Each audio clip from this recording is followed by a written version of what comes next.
Good morning everyone. আজি ৰাতিপুৱা আমাৰ ব্ৰেকফাষ্ট হ'ব সেইকাৰণে আটাটো মাৰি পেলাই এতিয়া গোল গোল লাডু বনাই আছোঁ মই এই লাডু কৰি আছোঁ মই দুটা ৰিফাইন তেল অকমান সানি ললোঁ বিলিবৰ কাৰণে ভাল হয় সেইকাৰণে তেল অকমান সানি ললোঁ ৰিফাইন তেল এতিয়া মই ৰুটি বেলি আছোঁ গোল গোলকৈ ধুনীয়াকৈ এই ৰুটিবিলাক হৈছে প্ৰায় হৈছেই মোৰ ৰুটিবিলাক হ'লে আৰু মই ৰুটিবিলাক মোৰ হৈ গ'ল এতিয়া বনাম আৰু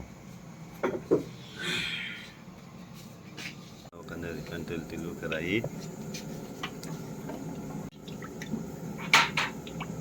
বৰ্তমান মই পুৰি পুৰি আছোঁ এই পুৰি এইটো মোৰ জ্বলা হৈ গৈছে বৰ্তমান ধুনীয়াকৈ ডাঙৰ ডাঙৰ ফুলিছে দেই পুৰিটো আটা মাৰোঁতে ধুনীয়াকৈ কুমলীয়া গৰম পানী দি লৈ পেলাই ধুনীয়াকৈ মাৰিছোঁ একদম ধুনীয়াকৈ মাৰাৰ কাৰণে ধুনীয়াকৈ পুৰিছে আৰু গোল গোলকৈ একদম ডাঙৰ ডাঙৰকৈ পুৰিটো